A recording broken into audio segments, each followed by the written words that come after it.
আসসালামু আলাইকুম। বইমেলায় ভাইরাল লেখক কিংবা অতিথি লেখকদের বিষয়ে কিছু কথা বলবো। অতিথি লেখক বলছি এই কারণে যে অতিথি পাখির কথা আমরা বলে থাকি। আমি সেক্ষেত্রে অতিথি লেখকের কথা বলছি যারা বইমেলা আসলে বই প্রকাশ করে কিন্তু সারা বছর কোনো লেখালেখিতে নেই। এদেরকে আমি আসলে লেখক বলবো না। মানুষের জীবনে অনেক ঘটনা ঘটে, এটা প্রেম সংক্রান্ত হতে পারে অথবা অন্যান্য যে কোনো বিষয় সংক্রান্ত হতে পারে। এই যেমন অনেক দম্পতি দেখি, অসম কিছু দম্পতি যারা অনেক ভাইরাল হয়, তারা তাদের প্রেম কাহিনী নিয়ে বই লিখে। তো এগুলো বই না, এগুলো অখাদ্য, আমরা সবাই জানি এবং বলে থাকি। এই ধরনের লেখকদের বিষয়ে আমার যেটা বলছিলাম যে তারা আসলে কোনো লেখক না। তারা বিশেষ প্রেমের ছ্যাঁকা খেয়ে ব্যর্থ হয়ে, সফল হয়ে অথবা বিভিন্ন ঘটনাবলীর প্রেক্ষিতে তারা পুরো লাইফের মধ্যে একটা বই তারা প্রকাশ করে থাকে।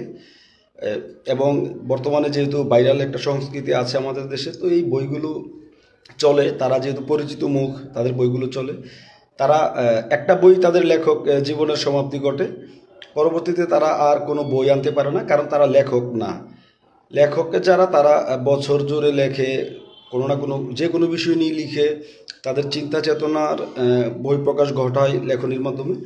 কিন্তু বিশেষ লেখক যারা, যাদেরকে অতিথি লেখক বলছি, তারা তাদের পুরো জীবনের যে কোনো একটা গল্প নিয়ে তারা একটা বই লিখে, এটা তাদের জমে থাকে। তারা এমন অনেক লেখক আছে বাংলা বাজারে বা বই প্রকাশের যে জায়গাগুলো আছে সেখানে, সেসব লেখকদের মুরগি লেখক বলে থাকে অনেকে, যারা তাদের প্রেমের ছ্যাঁকা খাওয়া বা কিংবা বিভিন্ন বিষয়ের ঘটনা নিয়ে একটা বই প্রকাশ করে থাকে, এরপর তাদেরকে আর পাওয়া যায় না। তো এই ধরনের লেখক কিন্তু প্রত্যেক মেলাতেই দেখা যায়, এবং এবারও আছে, যারা অনেক ভাইরাল হওয়ার কারণে কিংবা প্রেমের ছ্যাঁকা খেয়েছে বিভিন্ন ঘটনার উপর একটা বই প্রকাশ করে, তাদের পরবর্তীতে তাদের কোনো বই দেখা যায় না। যেটা বলছিলাম যে তারা আসলে লেখক না, তারা জনপ্রিয়তাকে কাজে লাগিয়ে একটা গল্প নিয়ে আসে।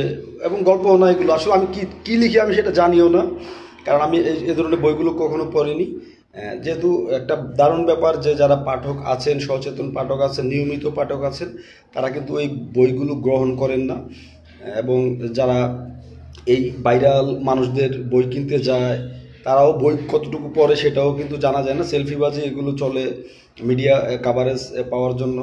তো আমরা যারা নিয়মিত লেখক আছি বা নিয়মিত পাঠক আছি, আমাদের উচিত যারা নিয়মিত লিখে তাদের বইগুলো নিয়ে উৎসাহ দেওয়া এবং এই বইগুলোর রিভিউ করা।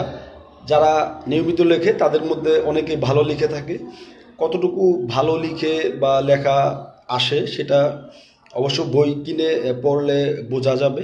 এবং আমাদের উচিত এই ধরনের লেখকদের উৎসাহ দেওয়া, যারা বছর জুড়ে লেখে এবং বইমেলা আসলে বই প্রকাশ করে বা অন্য সময়ও প্রকাশ করে। এই ধরনের লেখকদের যদি আমরা প্রমোট করি, তাদের বইগুলো কিনি, বইয়ের রিভিউ দেই, তাহলে আমার কাছে মনে হয় যারা ভাইরাল লেখক, যেটা বলছিলাম যে সৃজনাল লেখক, অতিথি লেখক, যারা বছর জুড়ে একটা বই করবে আর খবর থাকবে না, তাদের বাইরের অন্যান্য বিষয়ের উপর যে জনপ্রিয়তা সেটা কাজে লাগিয়ে তারা অখাদ্য নিয়ে হাজির হয় বইমেলায়, তাদেরকে তখন বয়কট করা এবং তাদের বর্জন করা সহজ হবে।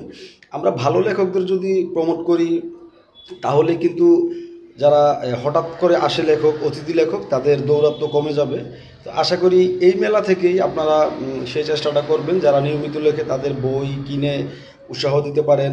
এবং যদি মনে হয় যে না, তারা ভালো লিখছে না, তারাও খারাপ লেখা লিখছে, তাহলে সেটা পরবর্তী বই থেকে অবশ্যই বর্জনীয়। এবং যেহেতু একটা রিভিউ আসলেই কিন্তু বোঝা যায় যে আসলে বইটা কেমন হয়েছে, তো এটা কিন্তু একটা গুরুত্বপূর্ণ বিষয়। আশা করি সচেতন পাঠক মহল এবং যারা তরুণ লেখক আছেন এইসব বিবেচনা নিয়ে বই কিনবেন এবার।